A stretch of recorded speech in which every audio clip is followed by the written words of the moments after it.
এ সংসার আসলে কি পার্থ? মানব, দানব, পশু, পক্ষী, জন্তু, কীট, মৎস্য, বৃক্ষ, এইসব কি রূপে সৃষ্টি হয়? কোন পদার্থ থেকে এদের জন্ম হয়? কি রূপে চলাচল করে, কি রূপে বাঁচে? মৃত্যু কি রূপে হয় এদের? আর মৃত্যুর পশ্চাতেই বা কি হয় তাদের?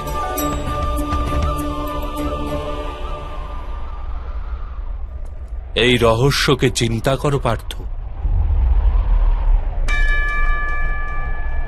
মানুষের দেহ মৃত্তিকায় তৈরি হয়েছে মাধব। জল তার মধ্যে রক্ত হয়ে প্রবাহিত হয়, অগ্নি দেহকে তাপমাত্রা দেয়, আর দেহের বাকি অংশে আকাশ প্রকট হয়, অর্থাৎ ধরিত্রী, বায়ু, জল, অগ্নি আর আকাশ, এই পঞ্চমহাভূতেই শরীরের নির্মাণ হয়। কিন্তু মাধব, এই মৃত্তিকার দেহ দ্বারাই তো মানুষ একে অপরের পরিচয় পায়। সব সম্পর্ক এই মৃত্তিকার দেহ দ্বারাই তো তৈরি হয়। না পার্থ, যদি এটাই সত্য হতো, তবে মৃত্যুর পশ্চাতে দেহকে নষ্ট করা হয় কেন? বাস্তবে না মানুষের পরিচয় দেহের সাথে যুক্ত থাকে, আর না তো সম্পর্কের ভিত্তি তার দেহের সাথে থাকে। মানুষের স্বভাব, তার আচরণ আর তার কার্যই তার পরিচয়। এই স্বভাব, আচরণ আর কার্য কি রূপে তৈরি হয় তাকে বোঝো পার্থ।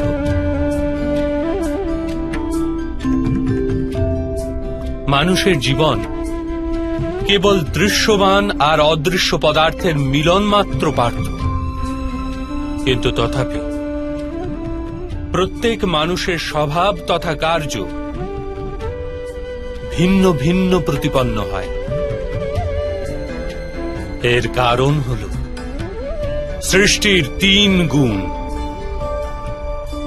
তম, রজ আর সত্য। তা কি রূপে মাধব? তম শব্দের অর্থ অন্ধকার। ভালো মন্দের বিচার ব্যতীত জীবন নির্বাহ করাকে তামসিক আচরণ বলা হয়ে থাকে।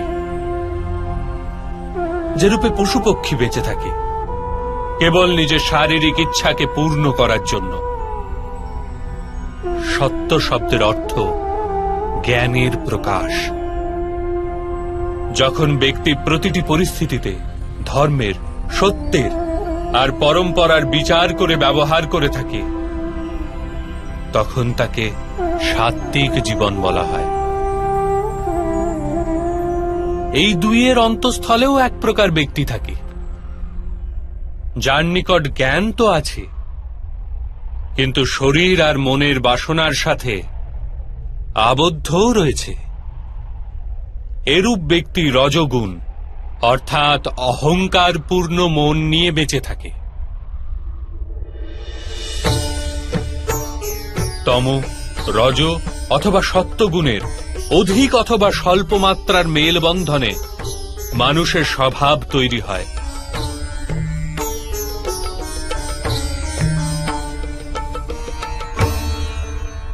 সামনে দেখো পার্থ,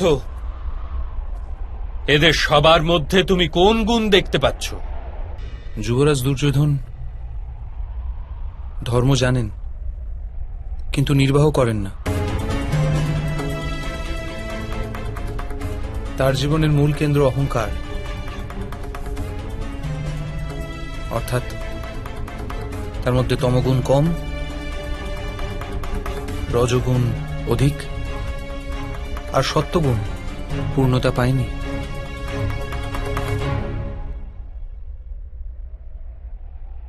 আর এদিকে রাজকুমার দুঃশাসন, উনি সর্বদাই নিজের জ্যেষ্ঠ ভ্রাতার আদেশ পালন করেছেন নির্বিচারে, অর্থাৎ এর মধ্যে কেবল তমগুণ। মহামহিমকেও দেখো পার্থ, সত্যর সাথে তমর মিলন। অহংকার নেই এনার,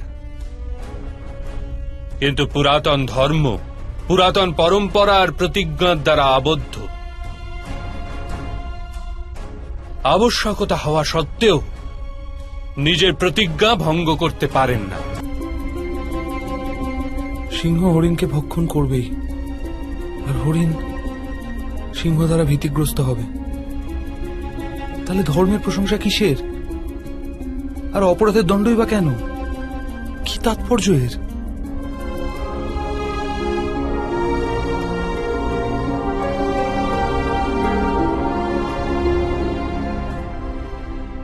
উত্তম প্রশ্ন করেছ পার্থ, কিন্তু প্রথমে মানুষ আসলে কি সেটা জেনে নাও।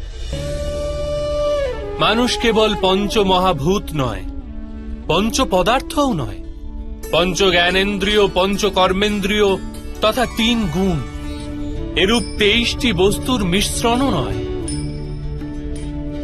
মানুষের চলাফেরা তথা কার্য করার হেতু শক্তির আবশ্যকতা হয়ে থাকে, আর শক্তিকে চেতনা বলা হয়।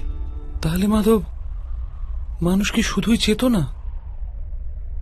না, যখন প্রকৃতি আর পুরুষের মেল বন্ধন হয়, অর্থাৎ যখন পরমাত্মার অংশ আত্মা হয়ে দেহে বসবাস করে, তখন মানুষ জীবিত হয়। এই আত্মা কি মাধব? আর একে জানার কি উপায়? মানুষ যে রূপে রথের ব্যবহার করে, সে রূপেই আত্মা শরীর নামক এই যন্ত্রের ব্যবহার করে। শরীরের মাধ্যমে শরীরের সুখ দুঃখ উপভোগ করে। কিন্তু আত্মা শরীর নয় পার্থ। শরীরের বিনাশ করা সম্ভব, কিন্তু আত্মাকে বিনাশ করা যায় না। নৈনং ছিন্দন্তি শস্ত্রাণি নৈনং দাহতি পাবকঃ ন চৈনং ক্লেদয়ন তাপো ন শোষ্যতি মারুত। আত্মা না অস্ত্র দ্বারা ছেদ করা যায়, না অগ্নি তাকে ভস্ম করতে পারে, না জল তাকে দুর্বল করতে পারে, না বায়ু তাকে শুষ্ক করতে পারে। আত্মা শরীরে অবস্থান করেও অমর। না হন্যতে হন্য মানে শরীরে। পার্থ, শরীরের হত্যা করা সম্ভব, কিন্তু আত্মার হত্যা কখনোই করা যায় না। অন্ধ বাঁচে, মূকও বাঁচে, যার কাছে হস্তপদ নেই তারাও জীবন ধারণ করে। সুতরাং একথা স্পষ্ট যে কেবলমাত্র শরীরই মানুষ নয়। যে ব্যক্তি চেতনা হারিয়ে ফেলে, যে মূর্ছিত হয়ে পড়ে, সেও জীবিতই থাকে। এই হেতু স্পষ্ট যে মানুষের চেতন গুণ কেবলমাত্র শরীর নয়। এই প্রকারে যে ব্যক্তি নিজের ভেতর অন্বেষণ করে, আমি ইন্দ্রিয় নই, শরীর নই, অনুভূতি নই, চিন্তা নই, কেবল জ্ঞানও আমি নই, যে এটি ক্রমশ উপলব্ধি করে, সে অন্তিমে স্বয়ং নিজেকে আত্মার রূপে জেনেই যায়।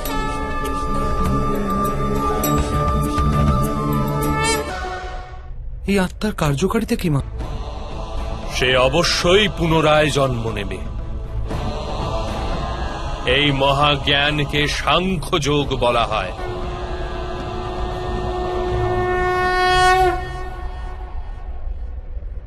তা কি রূপে মাধব? যে মার্গে গমন করে মানুষ স্বয়ংকে আত্মা রূপে দেখতে পায়, পরমাত্মার অংশ রূপে স্বয়ং নিজেকে জানতে পারে, সেই মার্গকে ধর্ম বলে।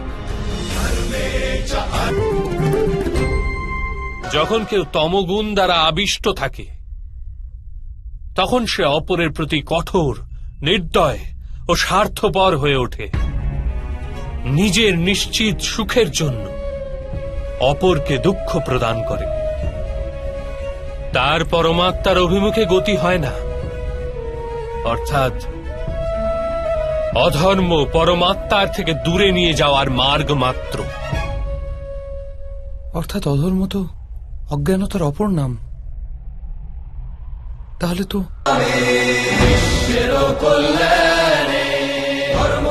আজও এইরূপ স্থিতি উপস্থিত পার্থ, আর ধর্ম স্থাপনার কর্তব্য তোমারই।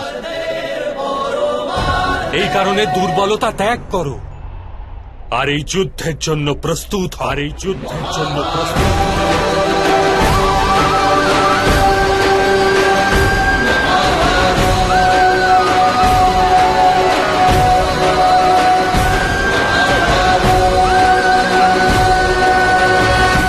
কিন্তু আমার হস্তে হত্যা হবে মাধব। আমার কারণে কারো প্রাণ চলে যাবে, তাহলে আমার অন্তরের করুণার বিনাশ ঘটবে না? আর যদি ধর্মের মূল ভিত্তি করুণা হয়, তাহলে আমার আত্মা অধর্মী হয়ে যাবে না?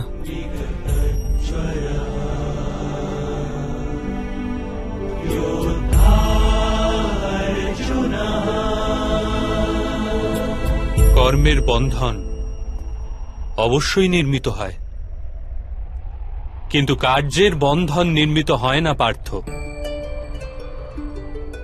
তোমার কর্ম ও কার্যের কি প্রভেদ তা জানা অত্যন্ত আবশ্যক। সকল কর্মই কার্য, কিন্তু সকল কার্য কর্ম নয়। কর্ম সেই কার্যকে বলে যার সাথে ফলের আশা জড়িয়ে থাকে। মানুষ যখনই সুখের, সম্পত্তির অথবা প্রশংসা প্রাপ্তির আশা রেখে কোনো কার্য করে, তখন সে কার্যের ফলের বন্ধনে আবদ্ধ হয়। যখন কোনো কর্ম ফলের আশা নিয়ে করা হয়, তখন তাকে সকাম কর্ম বলা হয়।